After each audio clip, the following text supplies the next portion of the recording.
Between June and November of 1980, a set of strange occurrences occurred right here in the heart of Todmorden in West Yorkshire. And these strange occurrences range from a bizarre death to a strange and unexplained sighting. Today we are going to delve into the story of Zigmund Adamski and that of PC Alan Godfrey.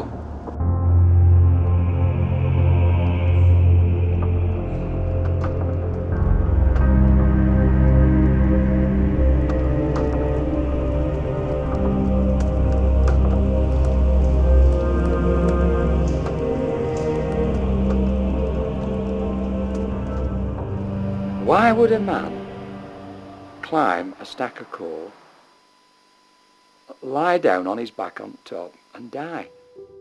Today's video is going to be somewhat different in that we do have a special guest.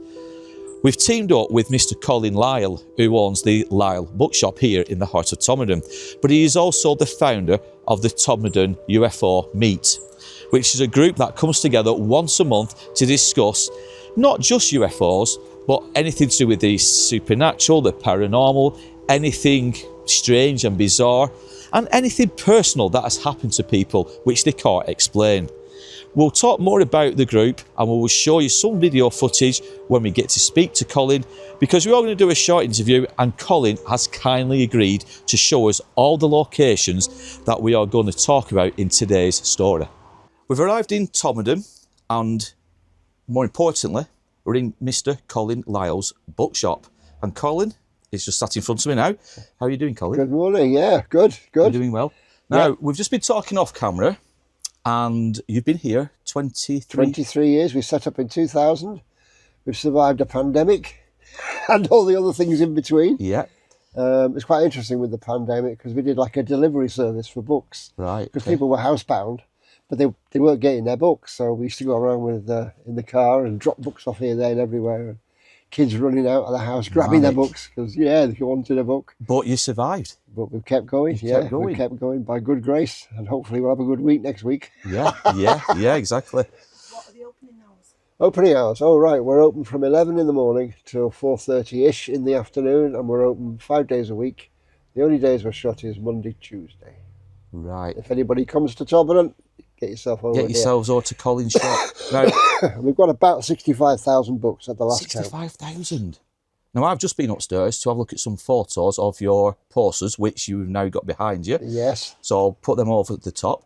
But Colin, you're also the founder of the, is it pronounced the Todmorden UFO Meet or That's UFO correct. Todmorden Meet? No, it's the Tod UFO Meet. Tod Todmorden UFO UFO Meet. It's important to get that because it's not a club or a society or anything like that. It's simply a meet. So it's open. So anybody can turn up, third Tuesday of the month, and join the circle, talk about their experiences, listen to other people talking about their experiences.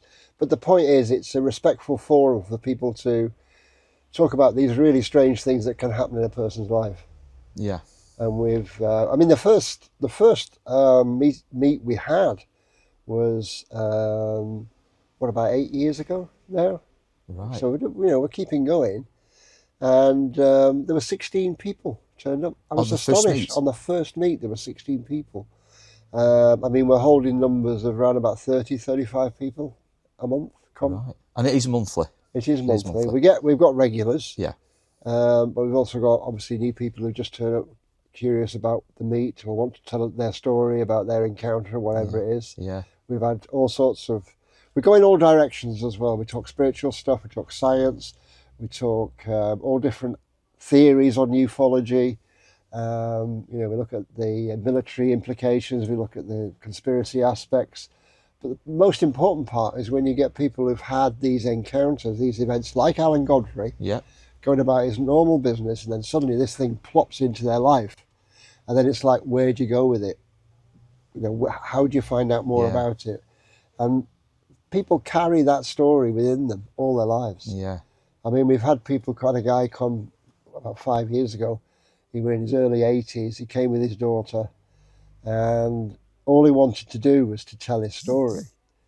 So his daughter brought him along, and he told his story about being a kid playing football in a field with his mates around about 13-year-old, and this craft came over, slowly, passed over them, no sound, metallic object, then off into the distance. He never forgot it. So he came to try and get some answers about what this thing was. Did anybody there know what it was? And of course, other people would talk about seeing similar things, which was great, because I think it helps if you don't feel you're the only one. Or that you've lost your mind. You know, am I going crazy?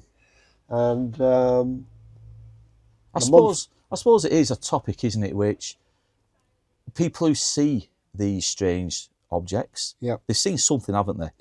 But it's like you said, it's a fear of maybe being ridiculed, precisely, you know, and not ostracised as such. But like you said, but it can raise mental health issues. Yeah. I mean, people can feel like, am I going mad? You know, what is this? What is this thing? You know, so, I mean, I know people who have been concerned about having psychosis of one kind or another, and have been for professional advice. Right. And they've gone through a series of tests, and there's no psychosis whatsoever. There's no evidence clinically of any kind of psychosis. So, you know, they then bounce back to, right, okay, well, what is this thing? But the great thing about the UFO Meet is that it provides a forum where people respect your story, so you're not going to be ridiculed. Very often a high percentage of the people there will have had a similar event, and so therefore there's a sense of empathy. Right, okay. And in that, what I think is the most valuable aspect of it is the fact that it then promotes understanding. And I think if it goes out into the world, and it goes out into the media, and it goes out into different forums, it tends to get mixed up with all these different perspectives on ufology, all these different theoretical perspectives. But if you listen to the core story from the person who's had that experience, it's extremely powerful. For weeks leading up to June the 6th, 1980, Todmorden police had received reports of strange lights in the night sky. And yet, despite several investigations, officers couldn't determine the source of these sightings. But soon, the small town of Todmorden would become the epicentre of one of the most infamous UFO cases in British history. On the 28th of November 1980, Police Constable Alan Godfrey, he was finishing his shift when he got a radio call from the police station basically saying that a lot of local residents on Fernley, it's an estate not far from where we are now, and these residents were complaining about cattle, stray cattle, roaming around the gardens and on the road itself. Now, PC Godfrey, Police Constable Godfrey, off he went to investigate these so-called sightings. He couldn't find any cows. There were no cows roaming around, which was quite bizarre, because a lot of people, not just one or two, but quite a few people were phoning into the police station, basically complaining and wanting something doing about it. PC Godfrey, like I said, went looking, couldn't find them. And it was only when he left Fernley and he made his way onto Burnley Road, which is just opposite onto my left-hand side right now, he was driving his panda car along this stretch of road. And in front of him were some strange lights. Now, Godfrey at the time really didn't think too much of it. He thought it was probably one of the local buses that was taking the weavers to the local mill. It was only when he got within a few feet of this object, it was brightly lit, realisation set in that this was not a buzz. Alan Godfrey thought the buzz, if it was going to be one, would have been parked across the road, because this object was that big, it literally filled both sides of the road. But like I said, it was only when he got there, he realised this was not a buzz, but it was something different. There are some very interesting stories around the cows. Firstly, like you say, people were contacting the police station saying there's these cows wandering about the estate. Can you come and have a look? And as you rightly said, Alan went up there to have a look more than once, couldn't find any cows.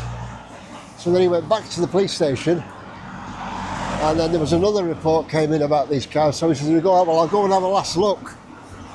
And that's when he made the journey from where we've just been, in his panda car. And he was heading up to a road here called Fernley Road. Fernley, that's it. And when you get to Fernley Road, you turn right and then you go up onto the estate. Now up onto the estate is the area where people were seeing the cows. Above the estate is a farm. There's 1 or 2 farms up there. And one of those farms was the one that the cows had escaped from. So the cows were in that direction, Yeah. but yet the park is to our left. So it's a fair distance. You've got to cross this main road, Yeah. plus negotiate the estate. What was interesting was we had a guy come along. In with the story is Alan's feeling that what he saw down the road was a works bus. That's correct. Okay, so I'll contextualise that when we get down there. But one of the guys I've spoken to was travelling on a bus from Burnley towards Todd, and he passed the park and he looked down from the top deck of the bus and he saw the cows, and he said he didn't realise that the field had been given over to common grazing. Right. So he corroborates the story that the cows were in the park. Right. So, but nobody ever seems to talk about it, do they, with Alan's case? It's always about his encounter itself. It's like, for me, the cows... Well, somebody associated with the farm said the whole story is about the cows. Yeah, this is what I mean. Because people were... It's tangible. Fernley Road. That's correct, Fernley Road. But it's tangible, isn't it? People were phoning the police station. That's right, that's right. Yeah, there you go. So when Godfrey actually got closer to this object and he was in the panda car, he froze. He really didn't know what to do. What he was seeing wasn't a bus. It was something bigger. Like I said, it filled both sides of the road. But the strangest thing about this object was it wasn't on the road itself. It was floating. It was floating in the air. It was spinning anti-clockwise. And Godfrey would later describe it as being somewhat diamond-shaped in nature. The bottom half was spinning. There were flashing lights. He froze. For a few moments, he got his thoughts together. He tried to radio into the station to describe what he was seeing, to try to get help, to see if other witnesses were seeing what he was seeing or reported seeing what he was seeing. Both radios, UHF and I think it is VHF, both channels weren't working. So Godfrey did the next best thing. He took out his sketch pad and he sketched, like I said, this object that he's now looking at. I headed towards this object, and as I got close to it, I got within about 25 yards of the object. And what I saw quite baffled me at first. I thought one of these hot air balloons had come down. Then I thought, 5:10 in the morning, you know. And I realised that this object was actually hovering off the ground. It wasn't. I could see under. As I'm sat in the police car, I could actually see under the object. And it was hovering about 5 feet off the ground. The span of it was taking much of the road up, so it was about 20 feet wide, because the road's pretty narrow just there. And over the top I could see the road lamps. So I'm estimating the height of the object was about 14 feet. And I'm sat about 25 yards looking at it. I put the blue lights on, headlights, hazard lights, anything you can think of. Because this was totally blocking the road. Okay, so we're coming to the place where he had the encounter here. Yeah. So where this bit opens out, we've got this driveway. If you go diagonally across to the gates, in that location, that's where the craft was. So it was here. Here. So it is an open space, isn't it? Well, historically, this is Asquith House, which is a care home. And Asquith House has been built since. There was a big mill, Mons Mill there. I've got a photo with him as a police officer, and behind him. Well, there's the building he was stood in front of. Right, yeah, it had like a chimney, didn't it? A dome on it, yeah. And then there's That's that, right. yeah. I think in the photo, in the pen I knew from a mystery book, is him stood here. looking across. That's right, and Jenny's took a photo from that side, That's hasn't right, she? that's right. Jenny Randall was still on the wall, Yeah, and she's taken a photo and That's stood it. here. Yeah, that's right. Right, that makes sense. okay. So this is where he had the experience. Bizarre, isn't it? Well, they said when you planet, so many years ago, the traffic wasn't as busy anyway. Not at that time in the morning. Yeah, no. it was early morning as well. Yeah, but I mean, in general as well. But this place Not small. employed a lot of people when it was the mill. So And is this why you thought it may have been a bus that was dropping off the mill That's workers? correct. Right, A that works makes bus. sense then. So it's this where the mill was. And where the mill was it 24 hours? I think they came and started about 7 in the morning, half 6, 7 in the morning. Which is why you would presume it was the bus. Precisely. Yes. And the guy that I was telling you about was travelling on the bus coming in this direction from Burnley Yeah. towards this, and we looked across and saw the cows On that. and So made the- that comment. So if I went over there now, that looks like a drop. There's a drop there. There's- isn't there? that's the river. This is Yeah. what Alan's saying about the cows. I keep going, I keep going to the cows. But But you need the to see cows, it. I mean, here you've got, there would have been gates. yes, So how did the cows get across? exactly. This is what Alan says in his book. And it corroborates. When the farmer came to get the cows, he was told that one of his cows was up the road at a place called Portsmouth, which is like 4 or 5 miles down the road. Can you come and get it? And when he went to collect it, it wasn't there. And when he came back, it was in his farmyard. Yeah. Oh my Yeah. God. So here is where Alan stopped his car. I presume going in this direction. Yeah. He stopped his car He'd have stopped his car there. just where So the it yellow would have one's been just gone here, past. Yeah. Pretty much. The object would have been here. Yeah. So the branches from the trees and all the swirling round. Yeah. He got out the car. Well, obviously, initially he did the drawing in the car, didn't he? He was looking at it and what was it and so on. Got out the car, the big flash. Next thing you know, He's driving. he's several hundred yards That's up the right. road. But if to tell him was a second or so, wasn't it? It was a flash. It was a flash. That's his account of the event.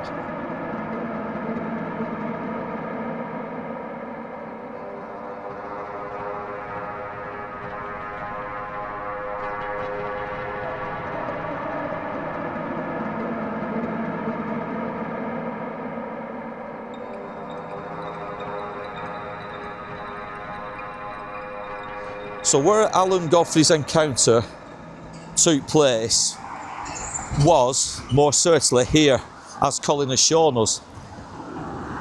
And when you read the true story behind this encounter from Alan Godfrey, and the UFO was seen somewhere in this vicinity, he does mention that there is a river that runs parallel to Centreville Park and where those cows were. And if you look down below, it's quite an open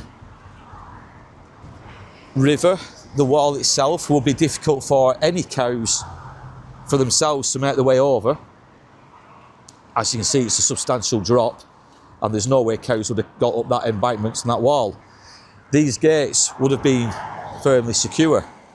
And as far as I'm aware, cows just can't climb gates or walls.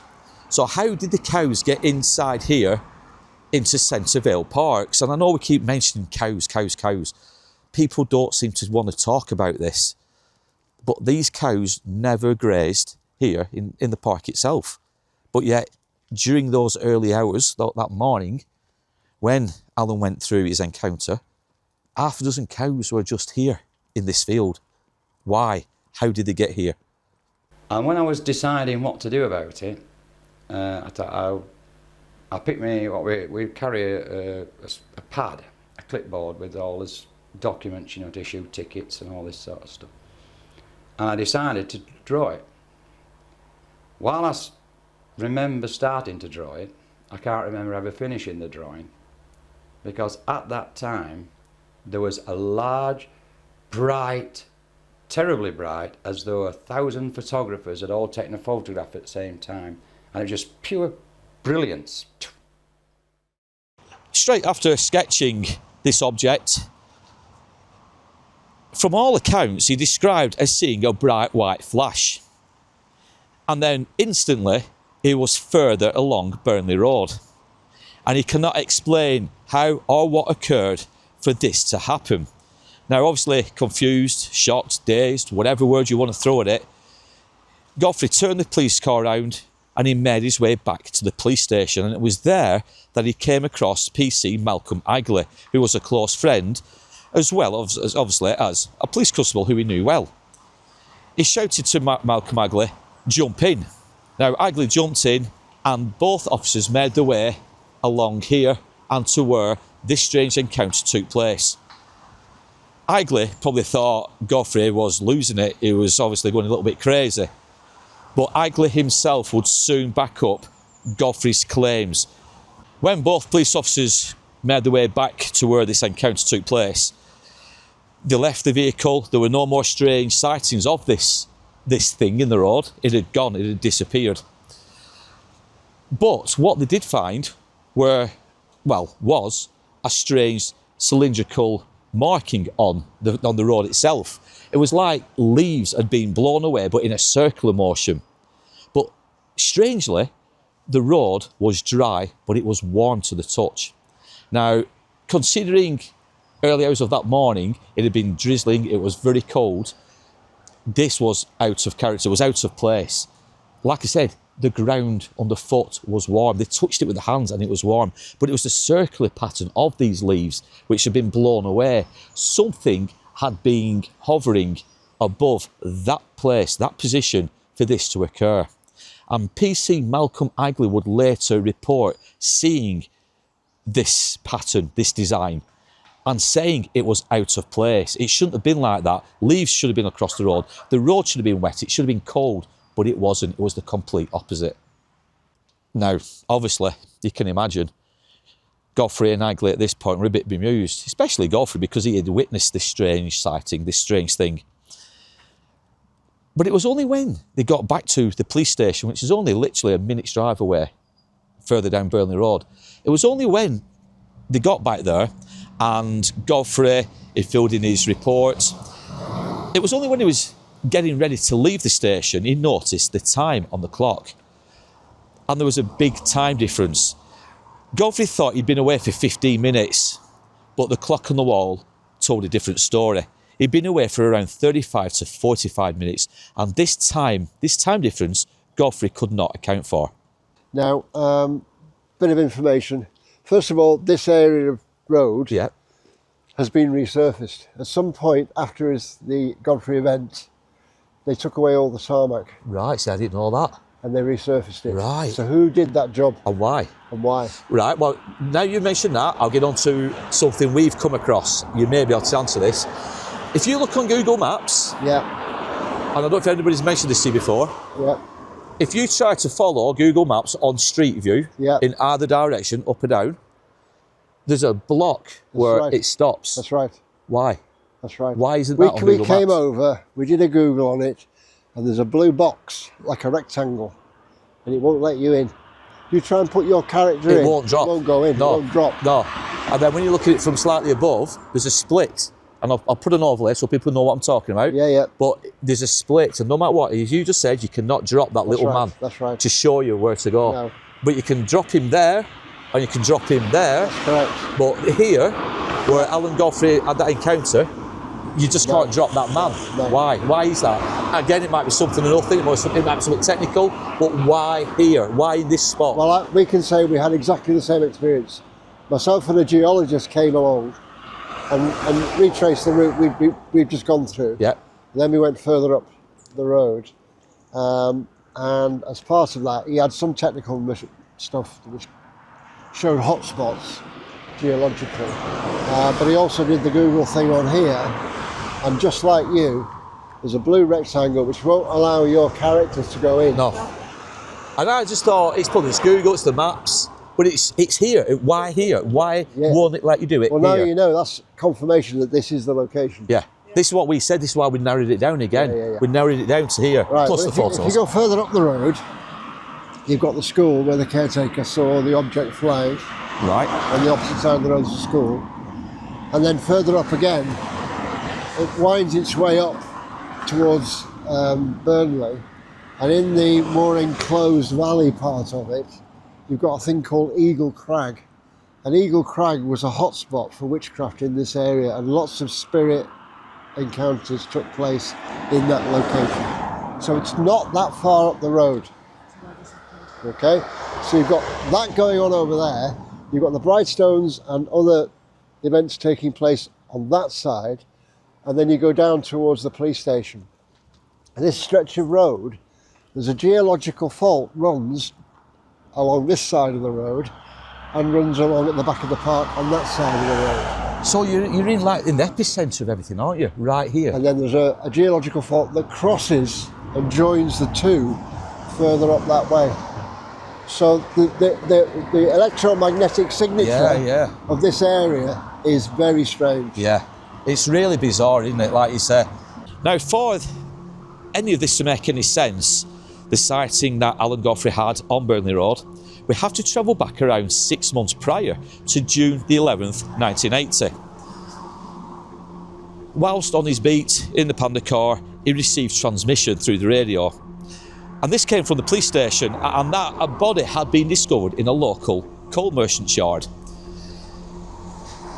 This body had been discovered by a young man by the name of Trevor Parker. It was mid-afternoon.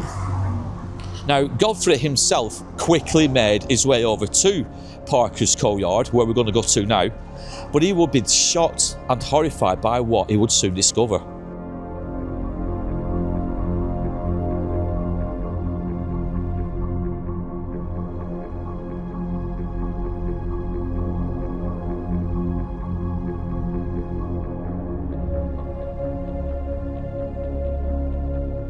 Now, we have been in touch with Alan Godfrey himself, but this was around 18 months ago. And we politely asked him one or two questions regarding his interesting story. And he was so gracious in replying to us. And he gave us some information which a lot of people know, but also more people don't know. And that is the location of where Parker's yard used to be. And people get it wrong. I myself always, well, I presumed and I assumed Parker's yard was just on the opposite side of the railway line where these nice big houses are now. And there's a famous DJ that lives just opposite where we are, Andy Kershaw, and he lives in Todmorden, or he used to live in Todmorden. I think he still does. But people believe that Andy Kershaw's home is where farmer Parker's yard used to be. It isn't. We've been speaking to Colin throughout the morning, and he's taken us to all these fantastic locations, and even he confirmed what Alan himself has said, and that Parker's yard was where we're going to now, and it is just off the car park here in Todmorden and where the Todmorden train station is. And just as I speak, train going past now. But towards the end of the car park and the direction of the train, you can see this little pathway. There's a monument, isn't there? That's where it basically is. Yeah, and as Vicky's just mentioned, at the end of this pathway there should be a monument. Did Colin say it was of a boat? I think he said a boat, yeah. Made out of bricks. But when we get to that monument, that is roughly within a few metres of where Parker's coal yard used to be. When Godfrey arrived at the coal merchant's yard, he made his way over to one of the corners where this, I think it was 10-foot high mound of coal was situated. Now, placed on top of this coal, this mound of coal, was a body. Godfrey made his way up to the top to see and obviously check who this person was and obviously what had occurred. Godfrey was also accompanied by another police officer, but he stayed on the ground level, obviously talking to Trevor Parker and obviously other witnesses at this point. An ambulance team had also made their way to the area. Now, Godfrey, the first police officer to see this body, this lifeless body of a man. And it would later transpire that this man was a 56-year-old farmer miner by the name of Zigmund Adamski. But what makes this death and this discovery so peculiar, bizarre, is that Adamski lived in a place called Tingley, heading towards Leeds. But what was Adamski doing in Todmorden? Why was his body discovered on a 10-foot high coal pile? Well, someone instinctively tells you there's something not right. You know, you come across dead bodies all the time, it sounds like, but you do.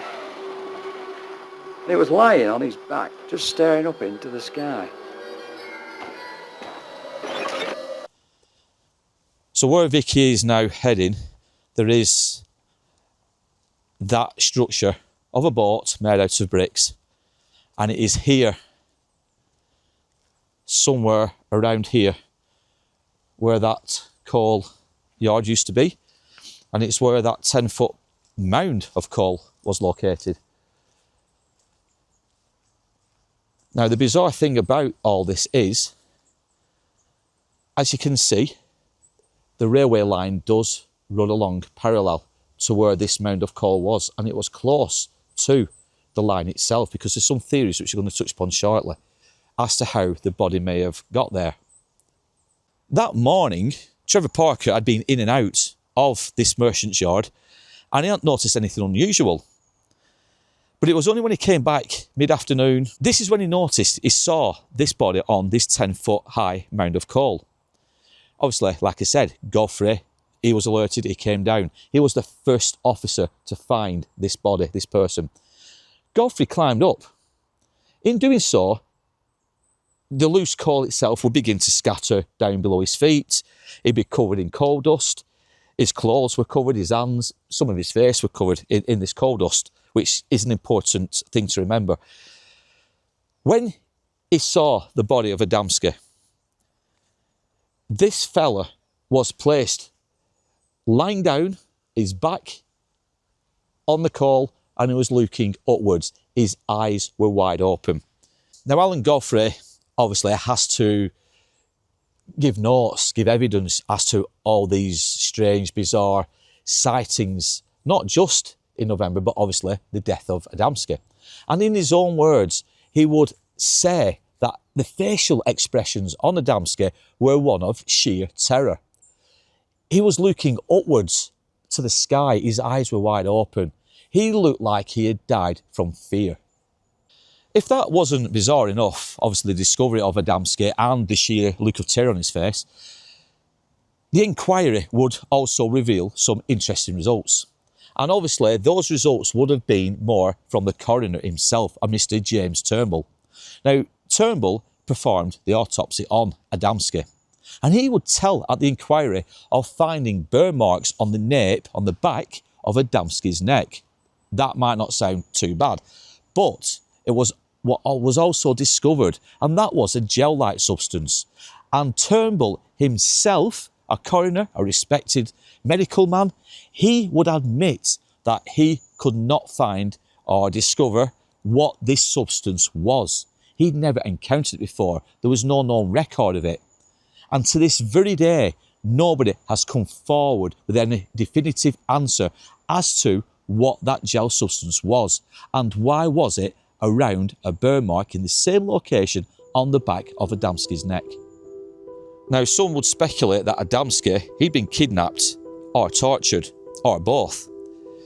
Others, however, began to whisper about something more otherworldly taking place, such as a possible alien abduction.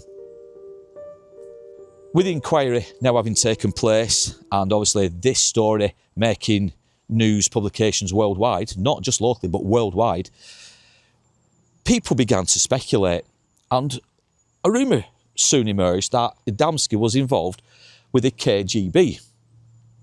Now, this was never proven. It was never found that it was involved with anything untowards with the KGB or anything here in England. He wasn't a spy. It wasn't anything to do with anything like that. At the end of the day, he was a former miner who was looking after his ill wife Lottie over in Tingley. Now, this story, it gripped people's imaginations.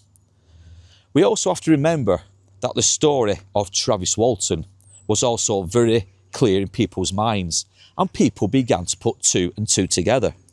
Travis Walton is another story for another day, But his is another alien abduction story, and it's an amazing one at that, so please look that up online.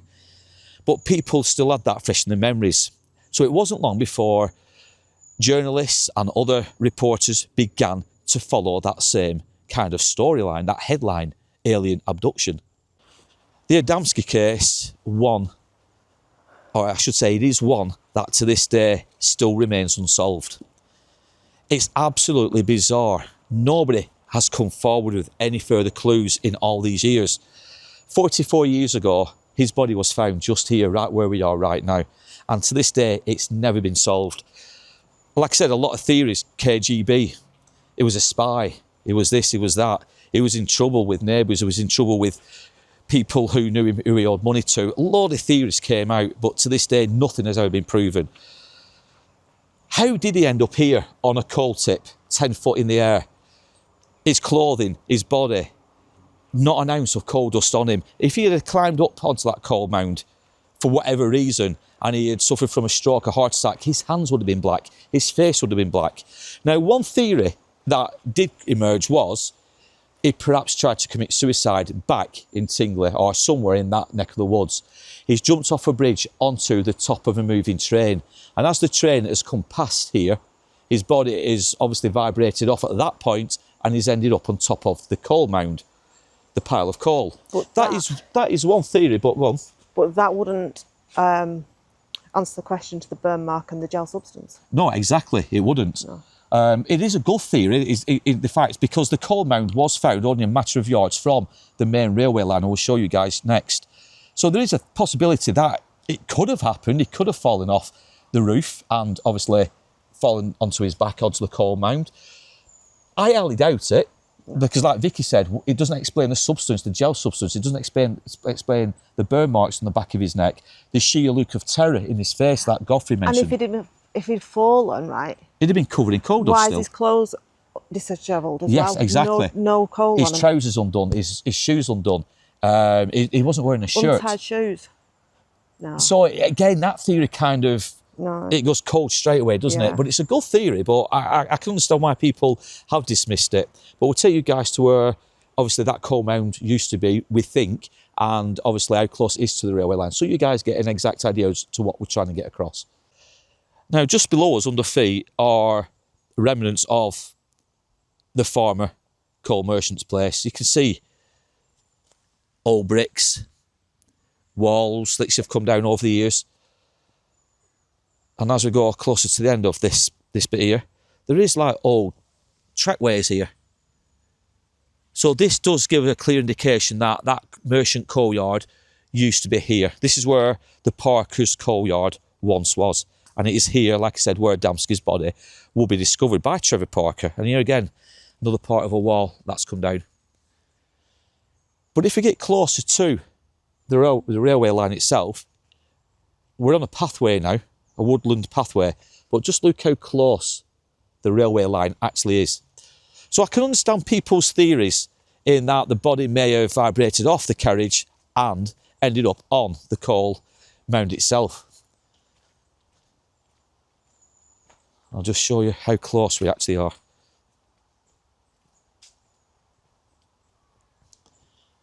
And that is how close, guys, the railway line actually is. Just there. And obviously, this was where the coal merchants used to be. Now, over the years, the case of Adamski has grown cold. Many books have been written on it. Many articles in magazines have been written on it. But the case certainly goes cold. Nobody knows anything more new.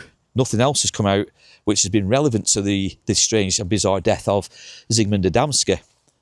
But this now brings us back to November of 1980 and the abduction of Alan Godfrey and what he went through himself. I'd have been lying on the belly or climbed up the coal. It'd be covered in coal dust. It'd been raining, it'd stick to him like glue. There was no visual coal on him, on the front of him, anywhere. And either on his face or anything. And he had these black marks that transpired to be burn marks round the back of the head. And there was one at the nape of the neck here, like an open wound, like a blistering wound. and it had had an ointment applied to it. So the strange and bizarre case of Zigmund Adamski, it kind of ends here in the former coal merchants area location here in Todmorden. His case remains unsolved to this very day, as I've already mentioned, and it's a shocking one, and it's a crazy one, it's a bizarre one, so many theories, but it certainly ends here. Now, with the ending of the Adamski story, and obviously it involves PC Alan Godfrey, it brings us back again to November of 1980, 6 months later. After the encounter with this strange object, Godfrey and Malcolm Hagley made their way back to the police station. Obviously, like I said, Godfrey would write up his notes, he would speak to the sergeant, the chief, the superintendent, whoever. It was only when Godfrey was changing his shoes, and obviously he was still stunned by all this, he found that one of his feet, or his foot, it was itching and he had a rash on the instep. Now, that might seem plausible. Obviously, a police officer, you're walking around all night, all evening in the drizzle, your feet are cold, you know, I mean, it happens. Nothing uncommon. But it's the fact that when he checked the bottom of his boot, there was a split all the way across, and we'll put photos over. Now, you have to remember, police officers, to this day, have a duty to maintain their uniform. A bit like a soldier has to keep everything spick and span. Police officers are no different. Godfrey, he'd only been in the job around 8 years. It was a professional. He knew his job inside and out. He'd also won two awards for his duty as a police officer before this event in 1980. I think they call them commendations. He got 2 of those. So he was a well-respected police officer. Now, to have his boot split, he wouldn't have gone to work with that. Even I can pretty much guarantee he would not have gone to work with a split boot. To this day, Alan Godfrey maintains that that split was not on his boot, on the sole of his boot, before the events that took place in November of 1980. So again, this is tangible proof that something may have occurred to Alan Godfrey that just simply cannot be explained in a common sense of the word. This is an absolute bizarre encounter that Godfrey himself encountered. Now, the other thing is, he has never changed his story. He has never come away from his version of events. He has always maintained that this thing was hovering directly in front of him. But within a second or two, his car was several yards further down the road. And he can't explain for that. He had this sketch that he drew before he ended up across the road. He also had the split boots and the rash on his foot. So it was put to him, would he be willing to undertake hypnosis to try to get to the bottom of it once and for all? Now, at first, Godfrey himself wouldn't agree to it. He admitted that he had only seen people being hypnotised on stage shows, pantomime, things like that, and he didn't want to be ridiculed anymore. Eventually, he gave in and he would agree to participate, not in 1 hypnosis session, but in 3. It's about 20 foot wide. About 20 foot wide. About 14 foot out. Mm-hmm. The bottom's spinning. There's some windows in it, some dark windows. There's a light coming from underneath. I'm getting back into the car. I'm going. The bloody car won't go.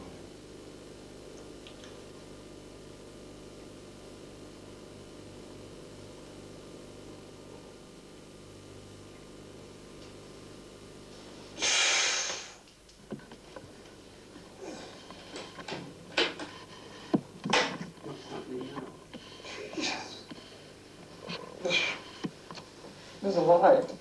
Shining a light.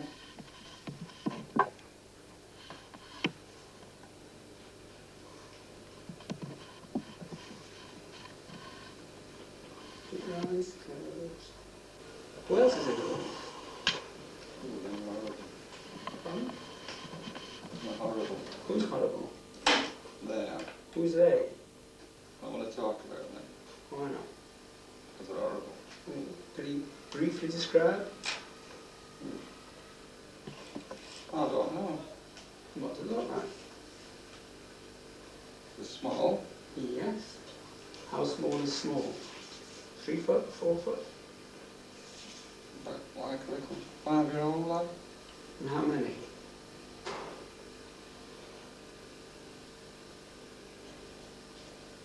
They're 8. 8 of them. I've grown up reading mystery books, Yeah. you know, the unexplained, and Vicky will tell you again, I've got endless amount of books in my loft. Uh-huh. And the Alan Godfrey and the Ilkley Memorial, you know, the two, Yeah. which I've always been fascinated in. Yeah. Because, like I said, people have seen things, haven't they? They've documented it. But Yeah. with Alan's, and this is what I really, I mean, I put Alan's as probably up there, well, most definitely up there with Travis Walton. Yeah. Yeah. Because with Travis Yeah. Walton, he had so many witnesses, his colleagues, his work colleagues, Yeah. his disappearance, you know, what he went through hypnosis. Alan, the same. You know, you've got his sketch that he took straight away. Yes. You've got the boot, which obviously Yeah, has the split in it. You've got the rash on his foot. Yeah. You know, you've got the hypnosis again. Yeah. I put Alan's probably be on par, if not above Travis Walton, because of his job, police officer. Yeah. Yeah. You know, I mean, he was a young man that's still in his early career, really. What was it, 8 years, did you say? Yeah. Yeah. So for him to come go public, leave a report, Yes. putting his old job, his career at risk at such an early age, Yes. why would he do that? You know, I mean, if he was, I don't like using the word, but if he was making it up, why would you risk everything? Yeah. And it backfired. Yeah. So he was very brave Yeah. because of his job. Yeah. And this is why I put Alan's, I believe he saw something, put it that way. I believe he definitely saw something. What he saw, again, that's something I don't know. It's one of them I believe he saw something, but was it man-made? Was it alien? Was it unexplained? I don't know. You know what I'm trying to say? I mean, the interesting thing about Alan's story, the title of the drawing that I did was a quote from Jenny Randall's book, The Pennine UFO Mystery, Right, which okay. covers the story. And it was described as a landmark event in British UFO history. Yeah. And at the time, there was quite a lot of UFO groups around, all over the country. But none of them had an abduction. He was the first, wasn't it? America had abduction stories, but Britain, in their groups, these small groups all over, didn't have an abduction story or event. And Alan's was the first. And so that's what made it a landmark event in British UFO history. Yeah. And it's interesting that it's been sustained over all these years, 44 years. Yeah. So it has a power to it. And there are, like you say, why would he do that? Why would an ordinary bloke say that? Why would he put his job at risk? There's a whole series of questions around why. And I think the answer to that question is partly Alan's personality. And I think, and his determination that the story would come out in a way because of the way he was treated. But also, if you have an experience like that, like you said with yours, you don't forget it. It doesn't go away. No. So yeah, it's a really, really interesting story. And he's never deviated. He hasn't. We've watched loads of. He won't talk theory because he's not a ufologist. Yeah. He's not into any of that. Yeah. He's not into, speculation on what it was or whatever. He just says, this is what happened to me. And that's one of the things that in the UFO meet over the last 8 years, out of the hundreds of people that I've spoken to and seen, they talk about their stories. Whatever else it might be is secondary to that. Yeah. The story is the thing. Their encounter is the thing. And he's been consistent, hasn't if he? you stay sincere to that, I think you get some, well, you know what I've just said, you get answers. Over the years, Alan Godfrey, he's been on TV worldwide. He's travelled the world to tell this bizarre, this strange story of this encounter with this craft on Burnley Road. He's come to live with what happened. After all, he's had years to get used to the ridicule, I guess. Unwarranted ridicule at that. he's always maintained what he saw was actual truth. He's never deviated away from that, has he? No. We've spoken to Colin, who's admitted that Alan himself will never change his story. Well, even in the email to you, it's the same as the book. Yes, the email he sent to myself and Vicky, nothing deviates away from what he saw, what he said he saw. And that is testament to Alan, who, like I keep saying it, he was ridiculed. Fun was made of him over the years, but he'd come to live with it. And eventually, he would turn it so he could use it for his own benefit. He was brave enough to attend seminars worldwide, wrote a book in it himself, which I will put links to over this segment. He wanted to put the record straight on all the false stories, the false accusations. So he's wrote his own book, the autobiography, and everything that occurred in November of 1980. It's a fascinating read. But please, visit Alan's website. I'll put links down below, and send him an email. Contact him and say, Chris and Vicky sent me over and just want to wish him well, because he is suffering from ill health at the moment. We did ask him if he wanted to come with us today, but he politely refused because of the ill health. To this day, Alan Godfrey's encounter has become one of the most well-known UFO cases here in the UK. It sparked mass intense debates. But was it an alien abduction, or was it the result of stress, exhaustion? Maybe it could have been an hallucination. But we'd love to know your thoughts down below, so please get commenting. So just to emphasise, Vicky herself is not a firm believer on alien abductions. Now, she's not saying people like, Alan himself or Trevor Walton, these people haven't experienced something. Something certainly has gone on. Yes. Something traumatic has happened to these people. So we're not going to diminish anything that they've said any way, shape or form. I personally believe Alan experienced something frightening, something he'll never be able to explain fully, even though he's written a book, he's tried to explain it best he can.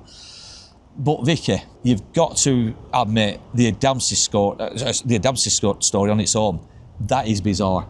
I mean, this 56-year-old guy left his house just to go and buy some potatoes. He was never seen alive again. He lived, 45 minute travel away in Tingley, and his body ended up here in Todmorden.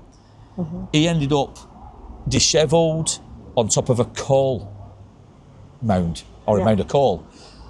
He wasn't covered in anything. So how did he get there? How did he get there? And I keep asking it, and it will never be answered. But what are your thoughts on it? Do you think there is something supernatural, paranormal, alien, or otherworldly gone on, or not? How do you answer this one if you don't believe in alien abduction? Something happened, I know that. I know something happened, the gel substance straight away. What's that? The fact that they couldn't even identify it. Dishevelled clothing. Again, why was his pants unzipped? Why is his shirt missing? And why was he pretty much clean shaven apart from a day's growth? He'd been somewhere, he'd been looked after somewhere. Yeah. Whether or not it's on this planet or another planet, that's hard to say. But with that, aliens, not 100% sure about aliens with it. Like somebody said, it could have been tortured or something like that. Aliens, I don't know. There are, I can't say no and I can't say yes. Yeah. It's a bizarre one, isn't it? To me, it's very similar to the Travis Walton, because with that does interest me, because there's so much you can't explain. No, and everybody has kept the story again, and they've never come as a just lie move Vicky's detector. away from microphone. And they've never shown as lies on the lie detectors. So exactly. I mean, Alan went through hypnosis 3 times, and each time I think it was pretty much the same story. Now, one thing I should add, and I forgot to mention it earlier, when Alan himself underwent hypnosis and he looked at the footage afterwards, because he allowed it to be recorded, even he would admit he couldn't fully believe what he was hearing. He couldn't believe what he was saying, more importantly. He wasn't sure if some of these thoughts, these things, this imagery that he was talking about was in fact real, because he'd seen things, he'd read things in magazines and in books. Now, I did touch upon this when we did the Ilkley Moor footage last year, how we can absorb information all the time. It's more so in this day and age, 2024. We absorb things, we absorb information. At the back of our minds, that information could be being stored. Now, who's to say that under hypnosis, people like Alan Godfrey, Travis Walton and other alien abductees, they could be replaying these imagery Yeah. and turning it into a story that may not have happened. And even Alan Godfrey admitted so in his book, that he couldn't fully believe or trust the results himself. Now, I'm not saying he's saying that to cover his own back, but I think he's just being honest. And that's one thing about Alan Godfrey. When you watch all the online YouTube videos, the interviews that he's done, he does come across as a sincere, honest man. And I think even Colin himself would back that claim up, that Alan himself is genuine as anybody can be. They've definitely encountered something. Hypnotist, I agree with Alan Godfrey. I will never, no, I won't believe in that. Not at all. Definitely, aliens, abductions, the more I'm hearing about it from genuine sources, I do sway on it. As to what happens, I'm not 100% with it, but I do believe they think something's happened. Something has happened. And let's be honest, there are questions which nobody can explain. As for seeing little grey men with these eyes, I'm sorry, you know I'm not a fan of that. These people are experiencing things, real things, which I don't think, unless you go through it, we can fully understand. We can mock it, we can ridicule it, we can take the mickey, we make jokes, we can do all this. We personally don't. No, I mean in general, people who have never been through it, we can all do this. But I think hearing more about it, talking to people who've encountered it, it does help you get an understanding of how that person has gone through what they have personally experienced, and it does make you sway that way. But I personally would need to see it for myself. It's like believing in ghosts. You have to witness it for yourself. But I do think it's very interesting listening to these stories, and especially when there's so many questions. And like I said, Alan, a respectable, or respectable I should say, police officer, 34-year-old. He had the world at his feet in terms of where he could have gone being in the police force. So to come out at that age, 2 commendations he got for his service in the police force before this all started, tells you everything you need to know about the man. Why would he want to risk all that by making lies, making all this up? I don't think he did personally. I mean, I really do believe Alan saw something back in November 1980, terrified him, shocked him, and it lived with him, and it still lives with him to this very day.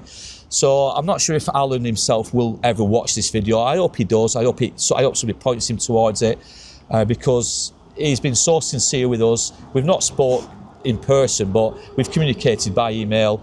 He's been gracious. You know, like I said, we asked him if he wanted to come and visit us today, but he politely turned us down, like I said, because of ill health, and it's understandable. He's gone through this for 44 years at the end of the day, and I think even Alan now wants to retire now and put it to bed once and for all. He's written his book. All the facts are in the book, so please, if you can, get a copy of that book, because it's such an informative read. And like I said, it does seem to right all the false accusations, and well, not right. It seems to, what's the one looking for? It seems to acknowledge them and explain and put them to right. It debunks all these accusations against him, you know. But if you're asking me, do I believe in aliens? Actually, yes, I do, but I don't believe they look like the Greys. There could be anything, couldn't there, really, to be honest. I believe that people see UFOs? I believe they see something. Do I believe in abductions? Because of the Travis Walton, because of the Adamski, something's not right. Something's happened, hasn't it? See, but going back to the believe in UFOs, I certainly do, 100% I do, and I'll argue with anybody. And as I touched upon in the bookshop with Colin, I can recall it like it was this morning, watching that object fly above me, and I just looked at then off. I recall it like it was like this morning. It was so clear, a day like today, hardly any cloud, to be honest. And this object, it zoomed past us. Well, not zoomed actually. It was quite slow, but it's the way it rotated, and you could see through it. It was cylindrical. It was like a donut shaped. So I personally believe in these things because I've seen one. But that's what I'm saying. I believe people have seen something, but until I've seen something, I can only go off what people tell me they've seen. Comment down below, guys. Have you seen a UFO? Something you cannot explain? I'd be interested to know, and I think Colin would as well, because we can forward this information onto him. But comment down below. Tell us if you've seen a UFO. Describe it in detail to us, because I think people would be fascinated. It is an interesting subject, and one that we love. And that was good timing. The dog's barking.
It's really bizarre how these two stories, that of Adamski and obviously that of the strange sighting here in Todmorden, how they both involve PC Alan Godfrey.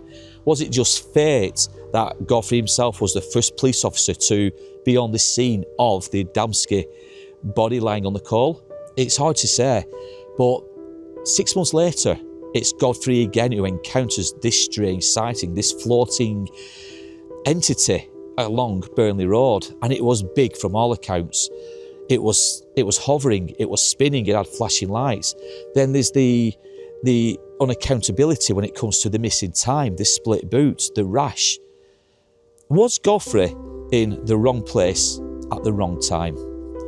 We can only guess. We will never answer that, but it is strange and it is bizarre. Now, if you have heard the strange stories of Adamski and obviously Alan Godfrey, comment down below, tell us your thoughts. What is your theories on the Adamski case? Do you think he was taken away, was kidnapped, he was tortured for whatever reason? After all, he was missing for 5 days, but yet his facial hair was only a day old. It was only millimetres long, like he had shaven, he'd been looked after, he'd been fed. But where had he been? Why was he taken from Tingley and his body placed here? There was never any proof that anybody climbed up the coal face to place the body, so how did it appear there? The coal itself hadn't been disturbed, it was only disturbed when Godfrey himself clambered up. There was no coal dust on the body of Adamski, as I keep mentioning it, so how did he get there? It's really, really bizarre. Let us know your thoughts down below. But in the meantime, I want to thank Colin, before we go, for showing us around Todmorden, for giving us an insight into the case itself, and obviously for doing what he does best, and that is he talks to people about these strange, bizarre cases. Please visit all his socials and all the links down below. I think he'll appreciate the support. But yeah, so if Colin, if you're watching this, we just, myself and Vicky, just want to thank you so much for doing what you've done for us today. Now, in the meantime, guys, we're going to leave it here in Todmorden, where the strange and bizarre cases took place, the Valley of the UFOs. We hope you enjoyed it, and if so, do all those things. Don't forget to comment, subscribe, and also don't forget to share this video. We've really enjoyed making this one today. It's been something a little bit different to the channel, but yeah, it's one I've really looked forward to covering. But in the meantime, guys, we need to take care, look after yourselves. Always stay safe, stay curious, but always keep looking up towards the skies, because you just never know what you're going to see. So take care, everybody. Before we go, Yes. and this isn't meant to be any detriment to Alan Godfrey, is he telling the truth? Is he telling the truth? Yes. I believe that he is. Exactly. That's what If I've you just listen said. to his story and you talk to him personally, he has the same signature of it being genuine as other people who come to tell their stories. After a while, you get a nose for it. Yeah. And you know when somebody's not quite, or they're embellishing, or that there's a bit of an agenda behind it. But with Alan and with other people who've come, not everybody is in that category, but the majority who come, they've had something very odd happen in an otherwise normal everyday life. Yeah. And Alan absolutely reeks of it. That's exactly what his story is all about. The fact that he was a policeman, the fact that the story then went in a particular direction because of his occupation and his character and all the rest of it, that's incidental. He could have been somebody taking a dog for a walk. Yeah. Yeah, You know exactly. what I mean? Yeah. So, yeah, I believe him 100%.